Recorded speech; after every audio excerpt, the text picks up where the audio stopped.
Hello everyone, I'm Richard Fredrickson, and yes, this is Profiles. And today we have a friend and someone special with a story that he's going to share with you. He did actually, about a year ago, tell us about his adventures, his challenges, and we're going to hear all about that in just a moment.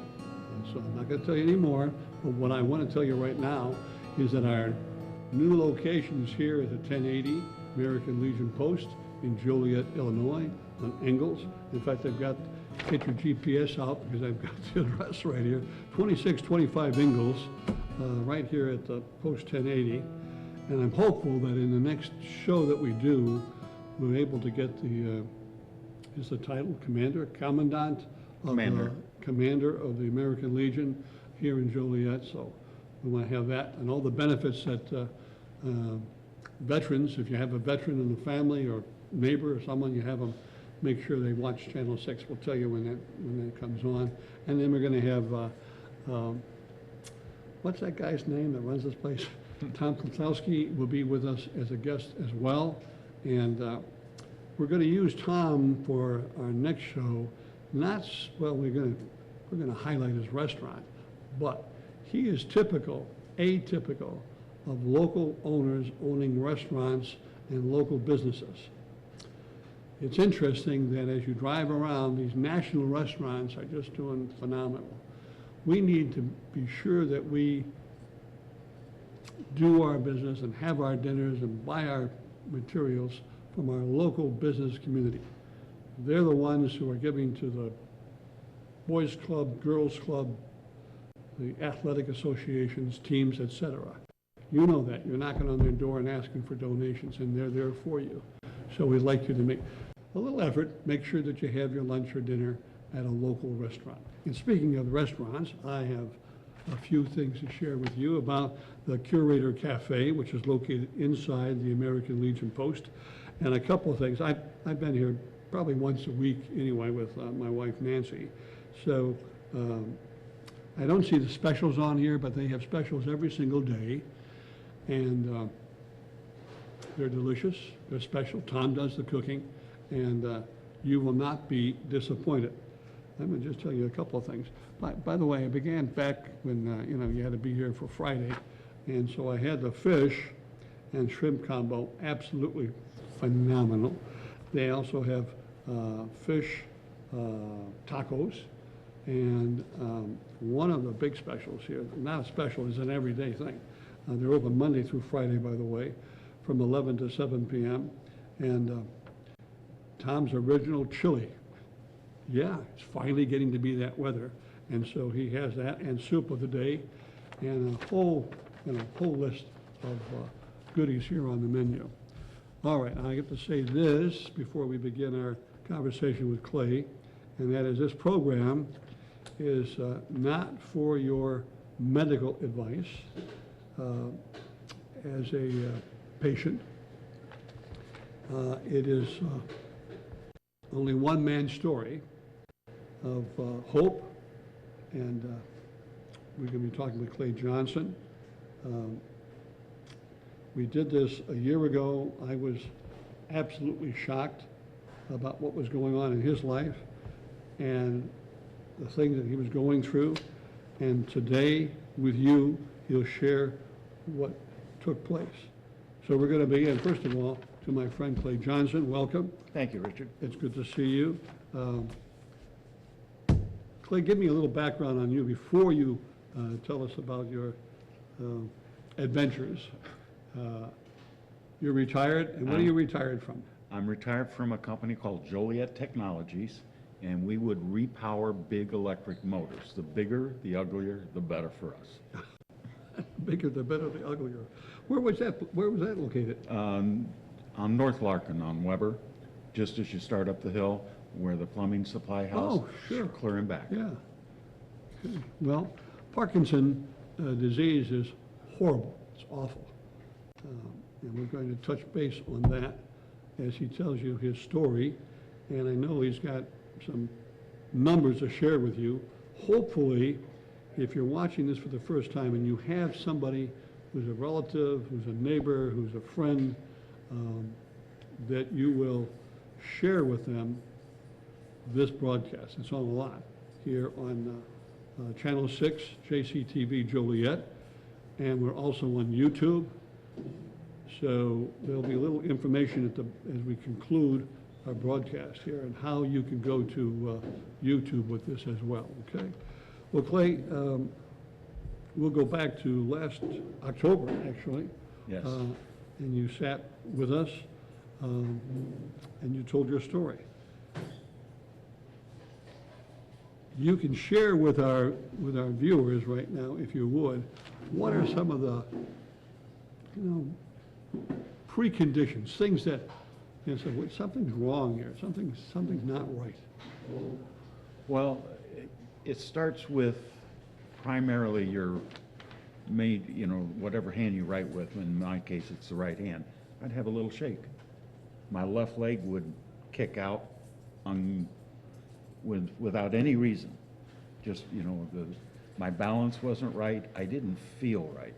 And so I kept telling my GP that there's something wrong. So he put me through a large series of tests that took months and months to eliminate absolutely everything else. And I finally went up to Rush, and Rush gave me the diagnosis of Parkinson around 2018. So let me stop you there. The doctor is looking right at you, and he says that to you. What was the emotion? What were you feeling? Actually, I was pissed off that I'm dealing with this life-ending disease. And Rush has a policy that immediately you see a psychiatrist because of depression, which is a good thing because most patients that have that diagnosis get rather depressed because there is no cure at this point. So, but it confirmed to me that what I was feeling, what I was going through was real, and I knew something was wrong, and finally getting that answer actually gave some relief too. That, okay, I've identified it, I know what it is, now how do I fight it? Yeah, what is the cause? What causes this? Do they have a handle on that yet? Yes, there's two ways that Parkinson can develop in you. First is environmental, and that's the Agent Orange they used in Vietnam, and chemicals to kill weeds and things like that. Primarily, it's genetics, and in my case, genetics impacted my entire family, my brothers and sisters. It started back in the 60s when Dad's mom, Grandma, was doing shakes, and they called it palsy. Yeah. And that was an early definition of Parkinson. But since that time, my brothers and sisters, we all took a genetic test in 2019 and found out that all 6 of us were exactly identically alike genetically, which is very rare. You have a 50-50 chance of passing on that gene that causes the Parkinson. And we all got it. Now, They all have that, but do they have the exact same numbers that you have? I mean, is there... Parkinson impacts everybody differently. There's no identical impact that I'm aware of. So older brothers and sisters are more impacted. I have a younger brother that's had what they call direct brain stimulation, DBS, and his has impacted him differently. My youngest sister is just starting her journey. You can't see much, but it's there, and it'll get worse as time goes on. So it can be extremely severe, and then it can be Less less severe. Right. I'm going to skip forward here just for a second. Sure. You stay where you're at on your story. The future, when you say there's no cure, are they saying that someday there will be? That's the hope, that's the mission, is to find a cure. And they're attacking genetically because they can alter the body with genetics. Yeah. All right, so you're traveling from Rush out east to the East Coast? Rush, do that?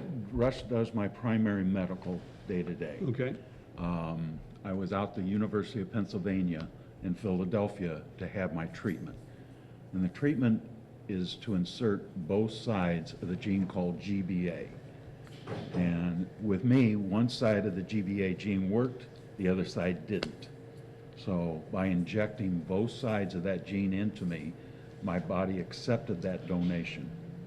And GBA is responsible for making a chemical that when we all sleep, that cleans the receptors in your brain. Without that chemical being made, I needed to take 7 tablets a day called dopamine in order to break through that barrier that was gumming up. But my body, since both sides of the gene now work, I'm making that chemical, and I no longer need to take the medicines that I was.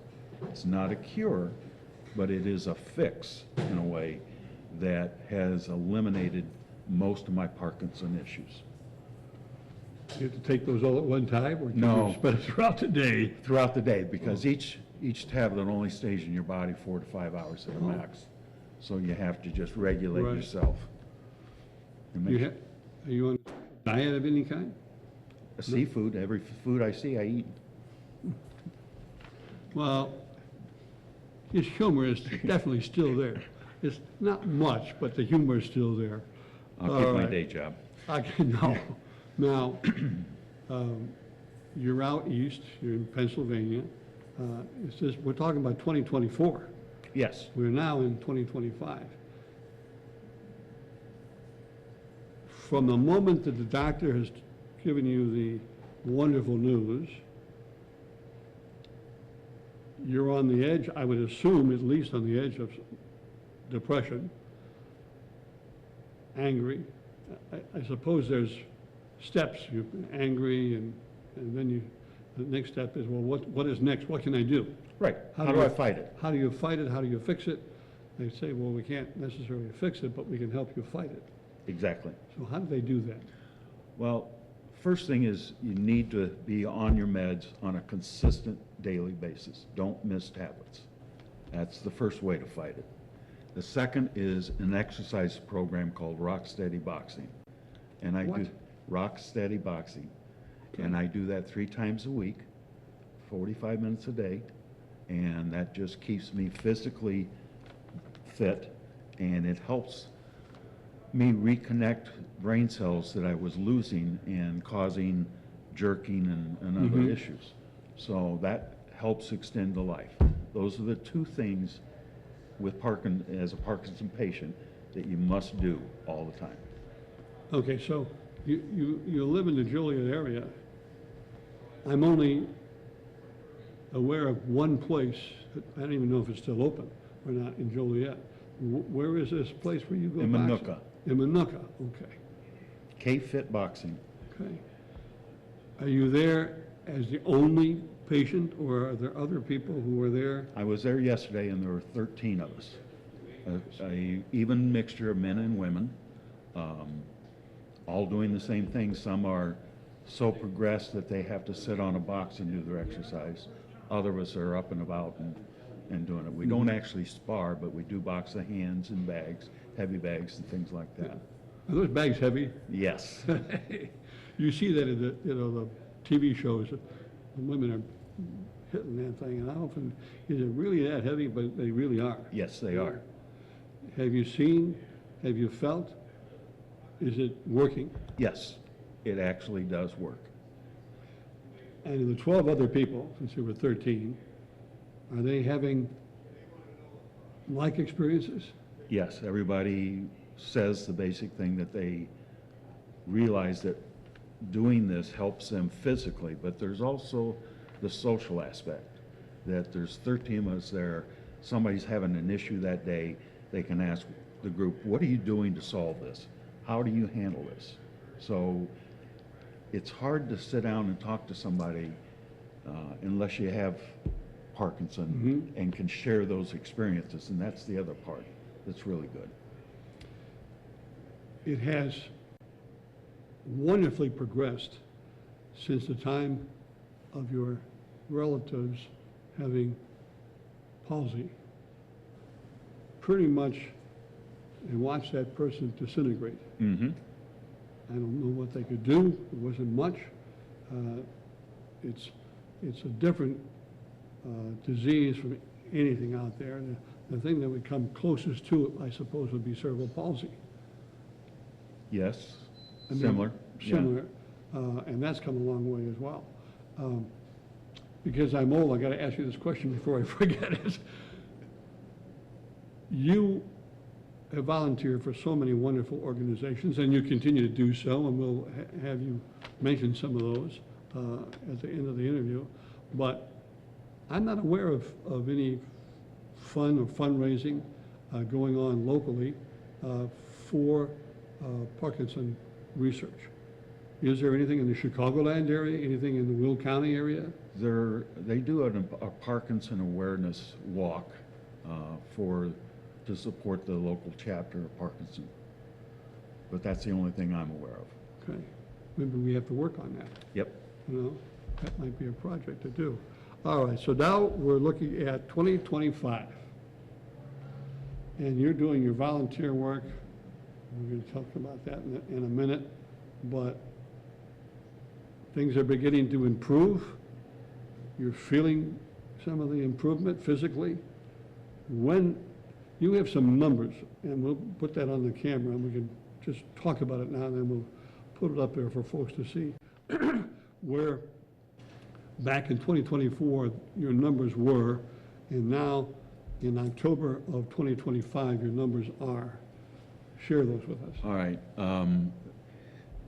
This research is a 5-year commitment, and I started on April 25th of 24, and when you go in, they want you off your medications for at least 12 hours. And they test your hands and your walk and there's a scale that they give you a numerical value for each one of those events, and then they add those up. The scale is from 1 to 100. On April 25th, off meds, I tested at 50, which is halfway through the scale. Go back on my meds an hour and a half later, I tested down to an 11, so it just proved that I medicated very well. They continued to test me, and then in December of last year, I went in unmedicated for 20 hours and tested at the same level I did in April, medicated. So that was proof to me that this procedure was working. That's when I asked permission to reduce my meds. I was allowed to go from 7 tablets a day. I took myself down to 4 tablets a day, and then a month later I went down to 3 tablets a day until February 21st of this year, when I got rid of all my meds. Not taken a med since February 21st. Of this year? Of this year. That's phenomenal. That is truly phenomenal. Now, is this unique with you? Are you the only one that this has worked for? This research is set for 20 people. Before me, 8 people have done the injection. 5 improved, 3 did not. Of those 5, they've all been able to reduce meds to some level. I don't know exactly what, but 2 of them, I was told, had to re-increase their meds again. After they did the 8, they took it offline, refined the process and how they make this GBA gene. I'm the first person to get version 2. And as far as I know right now, there's no one else beyond me that's taken this done this procedure.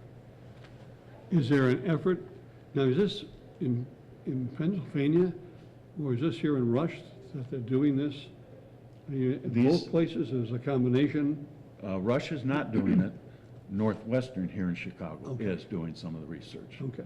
So I started my research in Philadelphia, University of Pennsylvania. After December, I switched to Northwestern just for my convenience, because I didn't want to have to fly to Philly every few months. Sure. So now I'm with Northwestern to do the research, and Rush, again, takes care of my day-to-day medical issues. Is there a funding for this? This is funded by Big Pharma. There's Okay. no federal monies involved in this, to my knowledge. There's one pharmaceutical company that's doing this work. Actually, good news in Big Pharma. Yes. You don't hear that as much. So your life has actually been, at least for now, returned to you. I mean, I know you, I've seen you, I know what you do. What's your attitude now? Oh, I'm completely blessed. It's been a long time since I've felt this good. And just knowing the blessing that I've been given is beyond words. Yeah. Well, I'm going to ask you now to look, I guess, at that camera over there, to give advice first to someone who has received a call. You need to come in, and we want to talk to you because we've got these tests, and they have shown we want to talk to you. Advice to that person and advice to the people who are taking the medication and who are not, I guess I'll use the word qualified because of the way their genomes are set up, I guess. Right. What advice would you give them? As I've already stated, the two most important things in my mind is that you get on your meds and stay consistently on those meds. You do an exercise program like Rocksteady Boxing on a continuous and regular basis, not only for the exercise, but to have that social interaction with other Parkinson people. Yeah. Because it's great that there's 13 of you,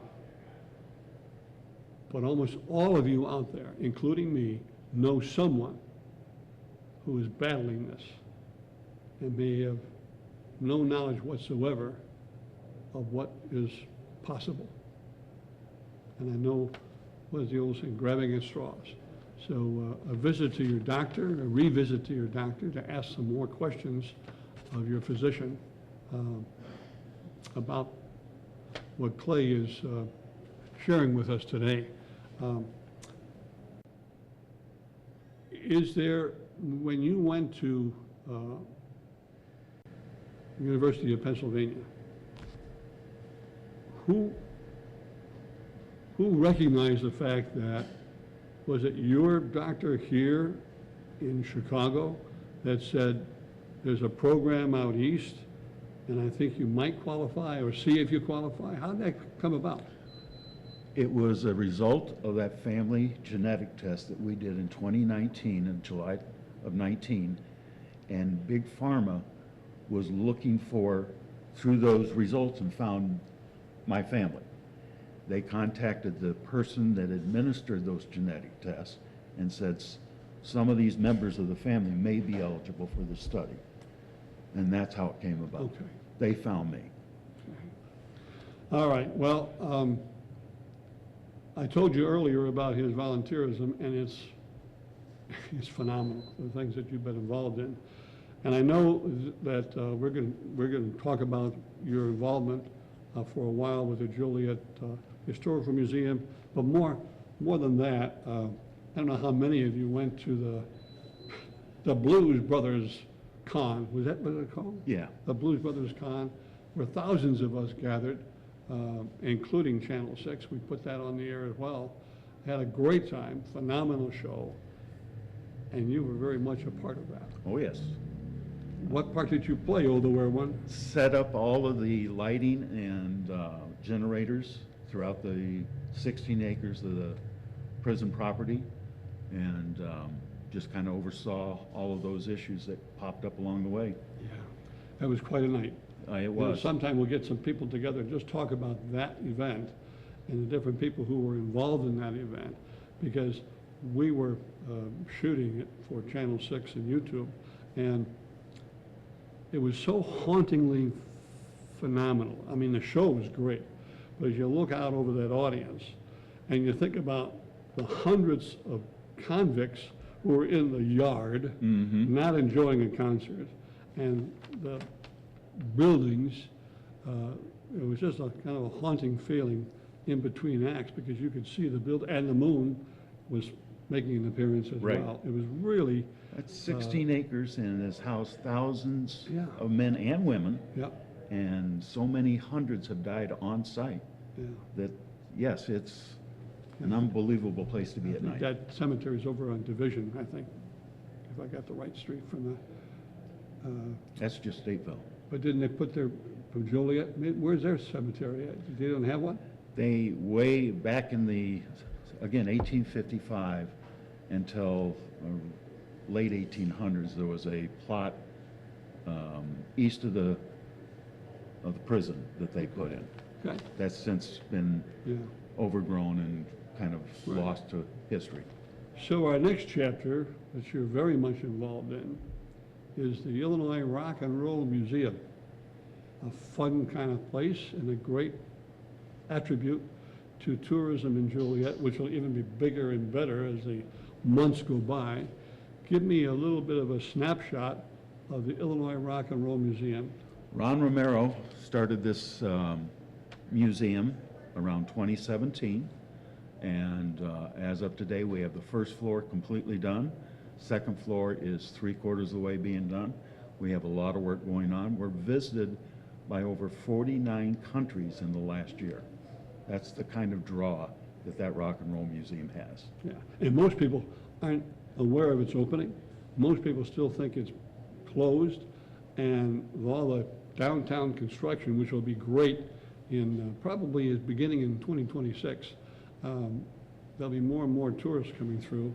I know there's folks from the Czech Republic that show up with motorcycles. There are people from all over the world, as you mentioned, but there's also people from all over the Chicagoland area that are coming to Joliet because of the Route 66, which is now the Illinois Rock and Roll Museum is a huge stopping off place. Yes, it is. We also mentioned if you give us a little tour, a verbal tour of the lower level, which is completely ready.